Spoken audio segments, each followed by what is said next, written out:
It's the most magical time of the year, and I'm not talking about Christmas. I'm talking about the NFL season. So make sure you're ready with NFL Sunday Ticket and YouTube TV. Get the most live NFL games all in one place. Right now, you can save $85 when you bundle NFL Sunday Ticket with YouTube TV. Sign up today at youtubetv.com/Spotify. Device and content restrictions apply. Discount applied to first 4 months of YouTube TV, then $72.99 a month. Ends August 29th. Terms, restrictions, and embargoes apply. No refunds.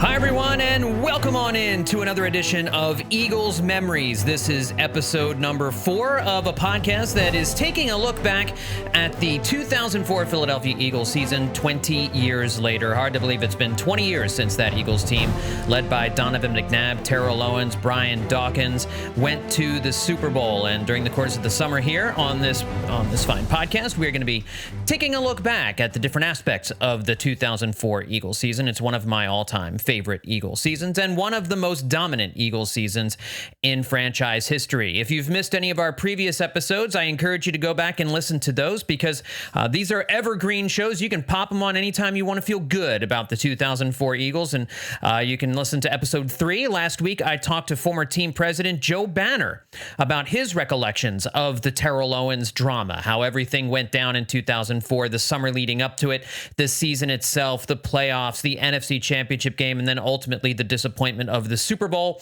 and the aftermath of all of the drama that was created with Terrell Owens during the season and after the season. So it's a great episode. I want to make sure you check out episode 3 of Eagles Memories with Joe Banner. Episode 1, we went into great detail about how the Eagles acquired Terrell Owens and all the drama surrounding that. And then episode 2, we went through the first 4 games of the 2004 season. What we're going to do here on episode 4 is we're going to go through the second 4 games 5 through 8, weeks 6, 7, 8, and 9 of the 2004 Eagles season. This is all part of the Pin Pull Network, folks, the Eagles Pin Pull Network, brand new Eagles podcast feed for you.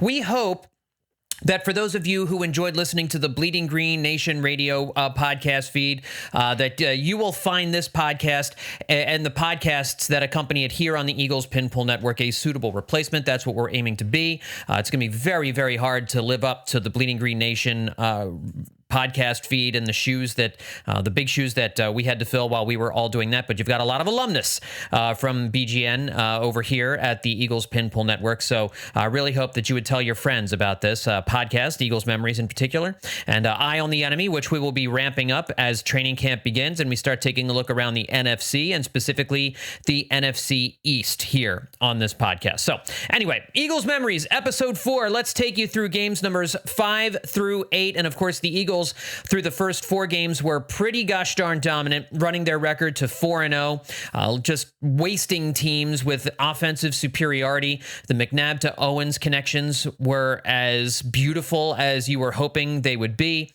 This was a scary offense with Brian Westbrook also a key focal part of it. And the Eagles defense, that blitzing, scheming defense by Jim Johnson was creating havoc. The Eagles defensive linemen, the linebackers, B-Doc, Lito Shepard, Sheldon Brown, all those guys, they were just at the top of their game this season, just coming together so beautifully. And Owens did appear to be, as he said he might be in the offseason, the missing link. The missing link at the link. I'm sure that was a joke that was made at the time.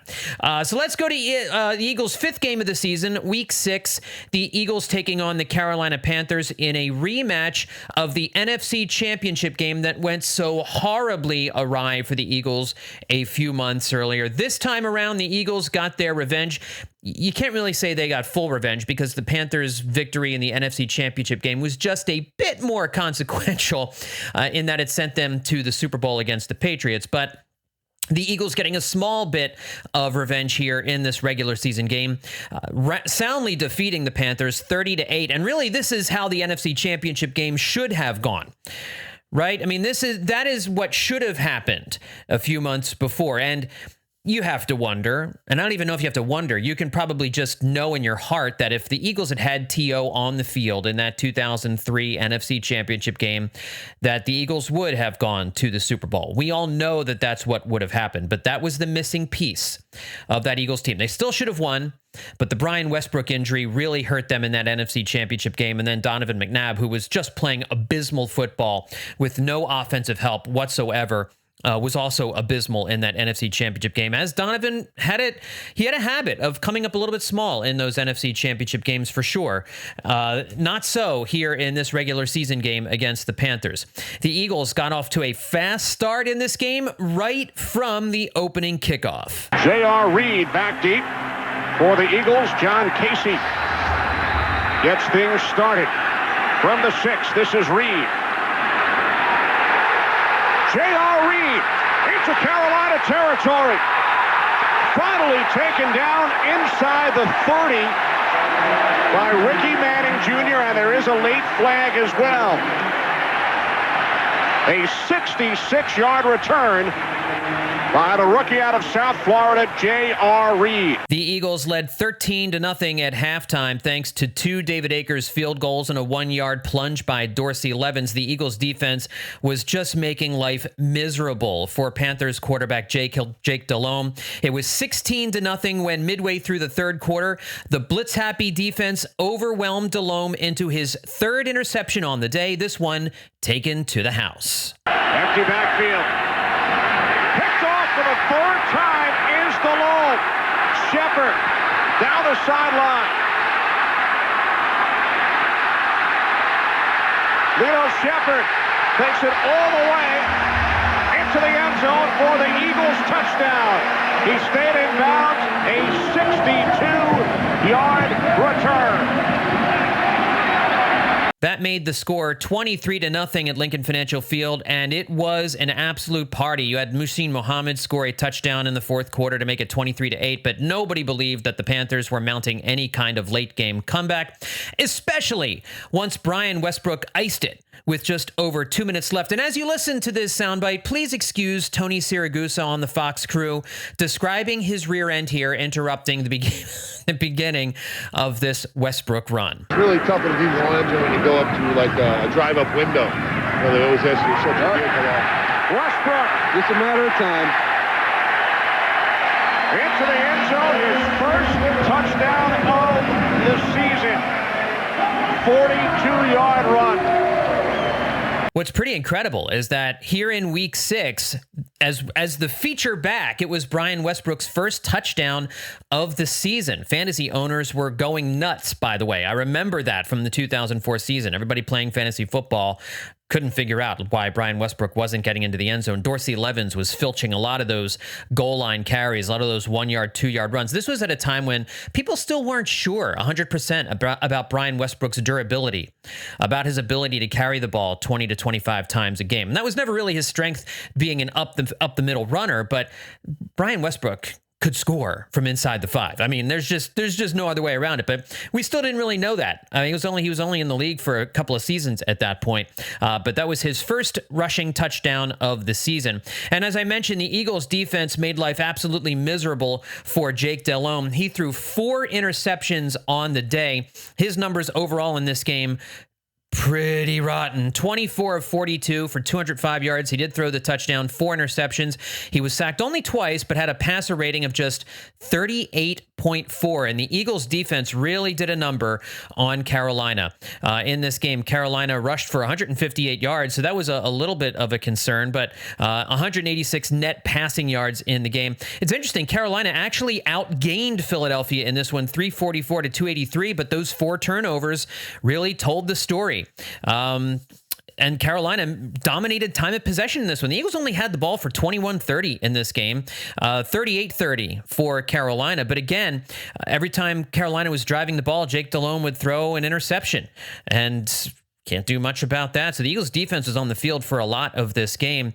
Stephen Davis, 15 carries for 66 yards, and Brad Hoover, 11 carries for 63 yards, but nobody in the Carolina offense had a big day. Donovan McNabb didn't do a whole lot in this game. He didn't need to do a whole lot in this game. 14 of 26 for 209, no touchdowns, 1 interception. He was sacked only 1 time, just a 64.4 passer rating. But again, Terrell Owens, a big day. Even with McNabb not doing a whole lot, Terrell Owens accounted for 123 of McNabb's 209 passing yards on just 4 catches. He had a 53-yard bomb in this one, but it did not go for a touchdown. No Owens touchdowns? I mean, do we even count this game if Terrell Owens doesn't score a touchdown? I mean, what are we doing here, friends? What's going on? And you had Brian Westbrook and Dorsey Levens, as I mentioned, get into the end zone with offensive touchdowns, and Lito Shepherd with the interception return for a touchdown in this one. So the Eagles really just were handed this victory by the Panthers and Jake Delhomme. You got to credit the defense for getting in his face and forcing so many of those turnovers. So with that win, the Eagles now 5-0 on the season. Coming into this game, I have to mention, Ricky Manning Jr. Was the guy who intercepted 3 Donovan McNabb passes in the NFC Championship game, and he was coming in talking a lot of trash about Terrell Owens. Well, again, Terrell Owens, 4 catches for 123 yards. It was not James Thrash and Todd Pinkston Ricky Manning Jr. was pushing around in this game. It was not Terrell. You can't push Terrell Owens around, as Ricky Manning found out. He kept Owens out of the end zone, but obviously a big day for Owens. 4 catches, 123 yards. And Ricky Manning Jr. was not able to shut Terrell Owens up in this game. Eagles now 5-0 on the season, and a little bit of revenge for the Eagles following the NFC Championship game loss from the season before. All right, let's move on to Week 7, the Eagles' 6th game of the season, and this one was way tighter than anyone was expecting. The Eagles had to go into Cleveland and take on a Browns team that was quarterbacked by former future Eagles quarterback Jeff Garcia, and boy, did they give the Eagles everything they could handle in this one. It was actually a great game for those of you who weren't stressing out about the Eagles record, but the Birds managed to pull this one off 34-31 in overtime. Now, there's some drama coming into this game too, involving Terrell Owens. Can you believe it? Owens had beefed with Garcia when Jeff was the starting quarterback in San Francisco. Owens implied in a Playboy article after joining the Eagles, I think it was during the summertime, that Garcia, who was his starting quarterback for 4 seasons in San Francisco, was gay. Garcia played with motivation in this one and nearly willed his team to an upset victory, but Owens was also up to the challenge. Both teams traded touchdowns in their opening possessions. The Eagles made it 14-7 on this long bomb from McNabb to T.O. for his first score of the game. 3 wide receivers in, everybody goes out. McNabb gets time, waits, throwing deep downfield, touchdown! They did it again. Terrell Owens with his 7th touchdown of the game. Ooh, that's not much of a celebration as he goes after the Browns fans, throwing the ball against the wall. Well, it was 39-yard touchdown pass. It was the sign that says T.O. has B.O. Well, and he threw the ball right into that. Well, T.O. has T.D., his 7th touchdown reception of the season. I don't know if you want to rile these fans up here. I agree with you. You know them better than a lot of people. David Akers for the extra point. Some fan-made signs hung in the back of the end zone critical of Owens, and that's what you heard the announcers talking about there. Owens chucking a football directly into a sign that said T.O. has B.O. We're all very much being grown-ups here. After the first touchdown, as you heard, he threw the football, one of them. A bit later in the first half, Owens extended the lead to 21-10 with his second long bomb grab of the game and his second interaction with fan-made art. There's a nickel defensive back last week is in for the Browns. McNabb going deep. He's got it again. Touchdown! Terrell Owens does it again. 3rd touchdown pass for McNabb, 2nd touchdown grab for Owens. And you were right, Bill. Oh, flags, they're looking flags. Well, that'll be on T.O. probably for taunting, I would think. Yeah.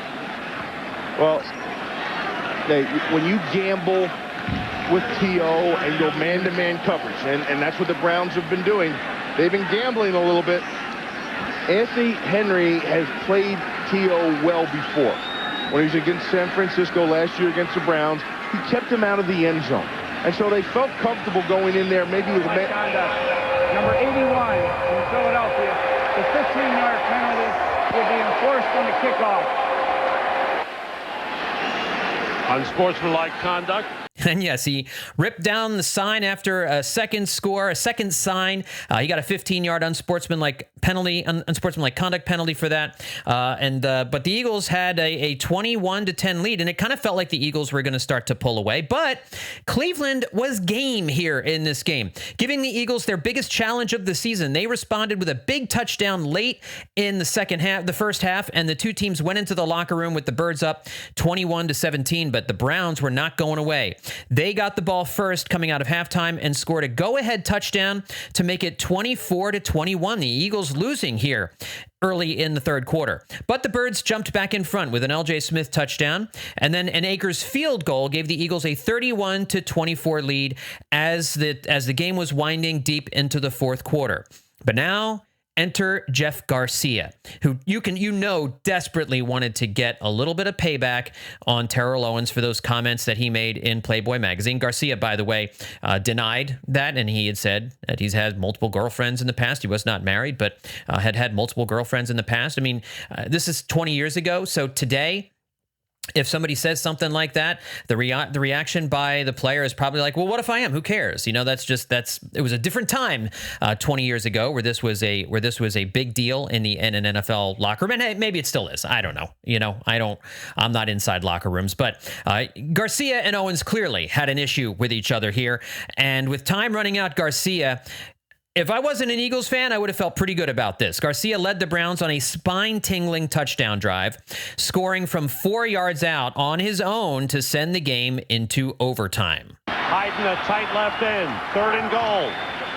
Garcia running to the goal line. He's in. Touchdown.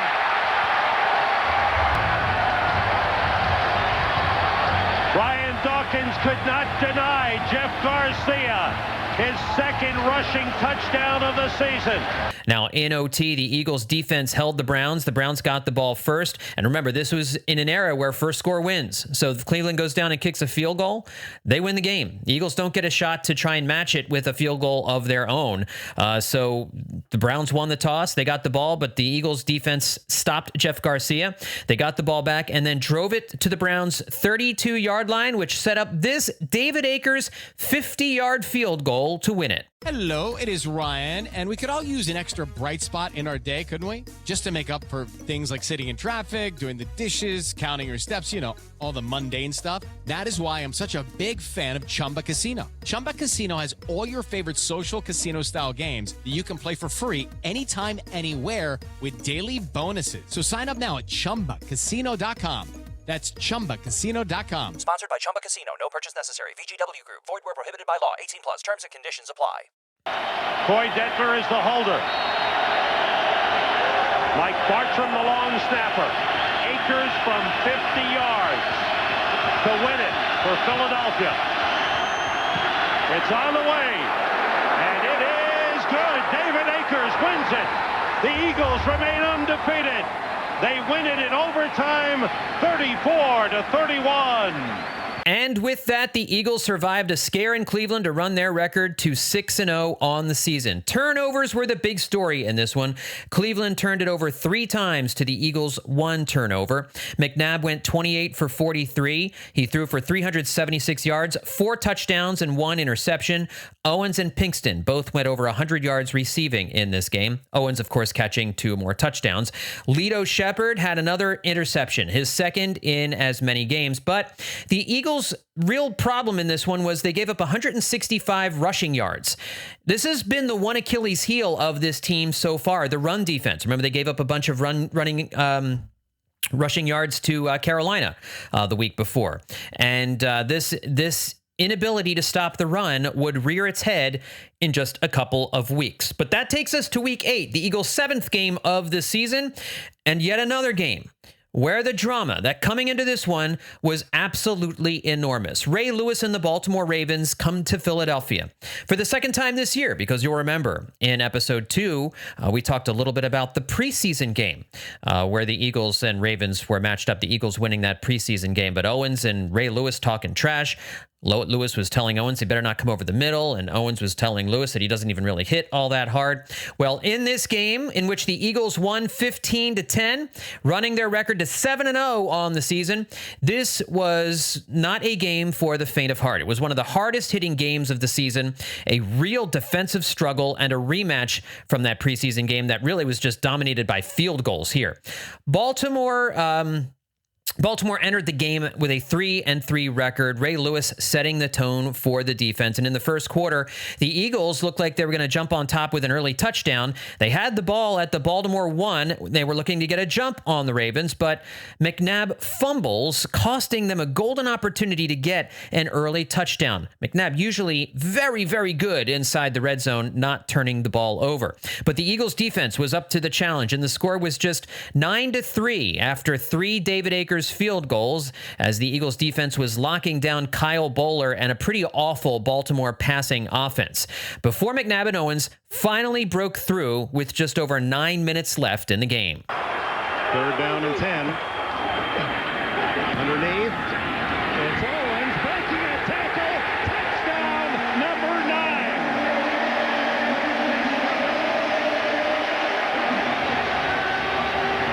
Oh, and that is mocking the dance of Ray Lewis. Oh, boy. Yeah, that wasn't just a Halloween freakout. That definitely was an imitation. No, unless I really am off the mark, that was an open attempt to mimic the dance done by Ray Lewis after a big play. There had been some words, a lot of hard feelings about Terrell Owens and being traded to the Ravens and saying, I don't want to play there. And you hear the announcers there talking a little bit about it. Terrell Owens dancing in the end zone, perfectly mimicking Ray Lewis's obnoxious celebratory dance. The 2-point conversion failed, so it remained 15-3. Baltimore would score a touchdown with 5:52 left to make it 15-10, but the Eagles defense held on to run their record to 7-0 on the season. But this was a brutal game, guys. This was a game where the hitting was fast and furious. The Eagles passing defense had no trouble stopping Kyle Bowler. And one of the reasons Terrell Owens said he didn't want to go play for Baltimore was because he wasn't sure about Kyle Bowler. Didn't think Kyle Bowler was really a very good quarterback. And, he was right. Kyle Bowler wasn't a very good quarterback. Terrell Owens was making the smart football decision, but still a lot of bad feelings by the Ravens, by their fans about Terrell Owens. And so far during the course of this season, every piece of drama, every little bit of these revenge games, Owens ends up on the winning side. He ends up performing well. And of course, he almost single-handedly gets into the end zone here. The throw by McNabb was about 7 yards short of the first down marker, but Terrell Owens breaks a tackle and then outraces everyone into the corner of the end zone for the score. But this was a game where you could tell these two teams didn't like each other very much, which is rare for two teams from different conferences. But the bad blood between the two teams from the preseason game carried over here into week 8, but the Eagles ended up grinding this one out. And this was a grinded out game, 15-10. Kyle Bowler had a quarterback rating of 77 in this one. McNabb, an 85.3. Owens caught 8 balls for 101 yards on the day, as well as that touchdown. Brian Westbrook did not play in this game due to an injury. So that's one of the reasons why the Eagles offense struggled a little bit. Javon Kearse had a big game for the Eagles. He sacked Kyle Bowler twice on the day, and Brian Dawkins had a forced fumble as well. We didn't think about it much at the time as we watched this game, how hard it was, how hard the hitting was, and the emotion of this game coming into it. What kind of an effect would it have moving forward? Well, it seems as though the hard-hitting nature of this game and all of the emotions tied into this game led to what happened the following week, week 9, in Pittsburgh, as the Eagles really faced their only true down point of the season. They got smoked by the Steelers in Yinzertown, 27-3. And not coincidentally, it was during this game where we saw the first potential bit of personality conflict between number 5 and T.O. Now, this team came in 7-0. Nothing but good vibes. But it tells you a little something that at the first sign of adversity, and I think we saw this with the 2024 Eagles a little bit too last year, at the first sign of adversity, people did not react well to it. Donovan was frustrated in this game. Terrell Owens was frustrated in this game. I mean, the offense was miserable that day, and the defense just got steamrolled by Ben Roethlisberger and Jerome Bettis as the Steelers raced out to a 21-0 lead with 11 minutes left in the second quarter. I mean, it was one of those games where Pittsburgh was offered no resistance on each of their first 3 touchdown drives, and the Eagles were 3 and out, essentially, in each of their first 2 drives. It was about as lopsided a first 11 minutes. I mean, as first, I guess it was 19, 20 minutes of gameplay as you could possibly see. The game was over at that point. The Eagles had just 7 first downs in the game. And I do believe that a lot of it was perhaps the result of such a physical game against the Ravens the previous week. And the Pittsburgh Steelers were also a very physical team. You play that game against the Ravens, and then you want to try and tackle Jerome Bettis for 4 quarters? You want to try and bring Ben Roethlisberger, who was a linebacker who could throw the football, you want to try and bring him down? No, and they got Troy Polamalu on the other team. Forget about it. Like this was a matchup that did not work out well for the Eagles coming off of that Ravens game. Maybe if you're coming off the Panthers game or something like that, you mount a better challenge here in Pittsburgh. But the Steelers were an elite team as well. They're in Pittsburgh, so this is a game that you kind of had on your dance card. Like if the Eagles are going to lose a game this year, it's probably going to be here in Pittsburgh, and that's exactly what happens. Bettis ran for 149 yards on 33 carries against the Eagles. And after this game, Jim Johnson finally said, enough is enough. Mark Simoneau is no longer going to be our starting middle linebacker. Jeremiah Trotter was signed in the offseason to come back to the Eagles. He had left the team in free agency, but the Eagles brought him back. And they after the Steelers game, they reinsert Jeremiah Trotter into the starting middle linebacker role to help shore up this run defense, which had been really the Eagles' big Achilles heel up to this point. And it would work. It would pay dividends, as we'll find out here in future episodes of the podcast. But the big story in this game was the sideline behavior of Terrell Owens and Donovan McNabb. With about 6 minutes left in the second quarter, and the Eagles down 21-0, just getting spanked. They had a drive stall inside the 20 after McNabb threw behind Owens on a crossing route. Owens caught the ball, but he couldn't accelerate with the ball and try and get a first down. So they had to settle for a field goal. And as the 2 players came off the field, Owens hounded McNabb up and down the sidelines, yelling at him, yelling something in his ear, to an obviously annoyed McNabb who didn't want to hear a word of it. The Fox broadcast of Joe Buck, Chris Collinsworth, and Troy Aikman described it pretty well. Terrell Owens and his frustration boiling over a bit on the sideline, and I think there was just as much frustration on the part of number 5, Donovan McNabb, maybe even more so. And for this undefeated Eagles team, we haven't really seen this side of the Terrell Owens dynamic that we'll show you after the kickoff. Owens was relentless in chasing Donovan McNabb down the sideline. McNabb wanted no part of hearing from Terrell Owens. Coakley on the return slides down after he crossed the 20. And here is that scene on the sideline after the field goal by Akers. There had to be about a 30 or 40 second stretch here where Terrell Owens was trying to tell Donovan McNabb, I'm open, throw me the ball when it's one-on-one or whatever it was he's trying to say. But at some point, it's pretty obvious, Troy, your quarterback doesn't want to hear it. Just shut up. Well, Just shut up and get away from him. Donovan knows that he had a couple opportunities there and didn't capitalize on it. And the last thing you want is for anybody, not even a coach or a player, you don't want anybody talking to you. He's frustrated too. Now, we never really found out exactly what Owens was yelling to McNabb. Owens said after the game that he was yelling encouragement.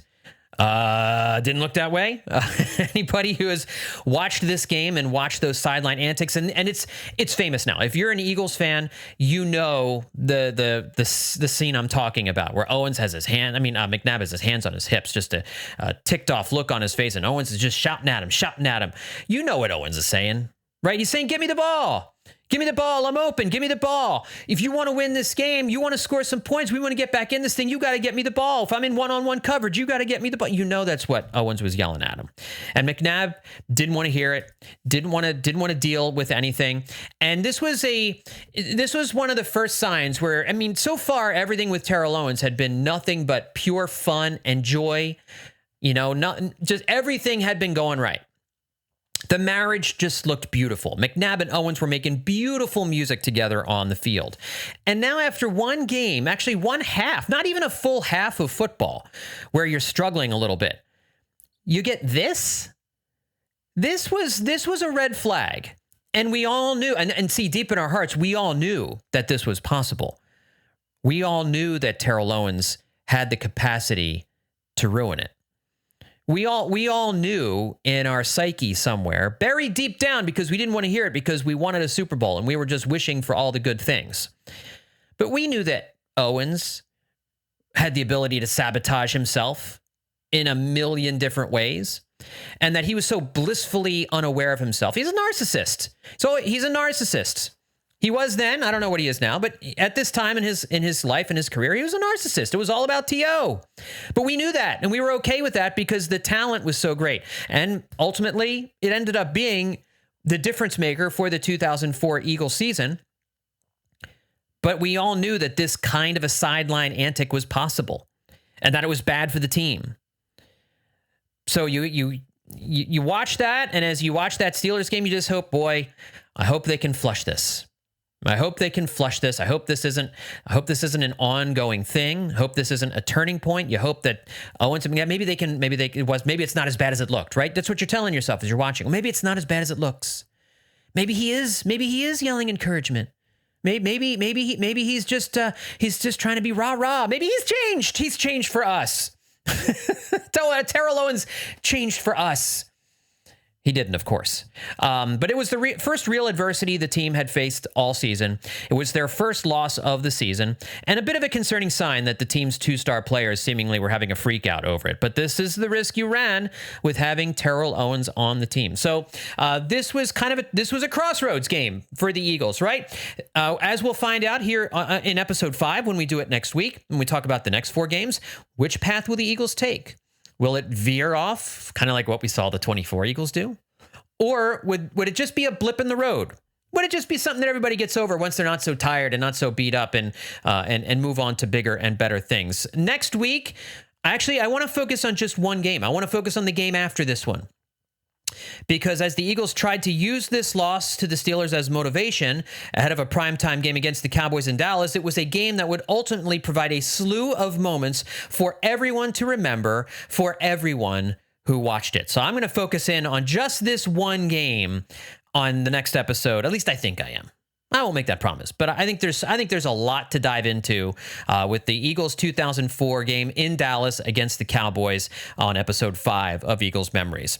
All right, everybody, look, that's going to do it for this edition of Eagles Memories, and I just want to remind you guys to subscribe to the Eagles Pin Pull Network. The goal here is to have a show for you every day at some point, just like we had over at Bleeding Green Nation. So you can listen to Birds of the Round Table. Their latest episode talks about drafting the worst Eagles players of all time. That is a lot of fun, so make sure you check that one out. And then on the Shane page, where you have Shane Half and Johnny Page breaking down game film. They do an evolution of the NFL running game with Charles Marinan. I hope I'm pronouncing his name correctly.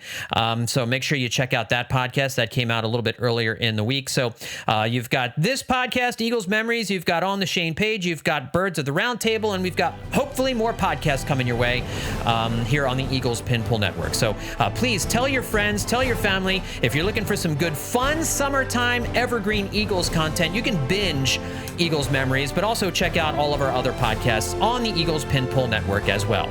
Thanks, everybody, for tuning in. We'll talk to you next time right here on Eagles Memories.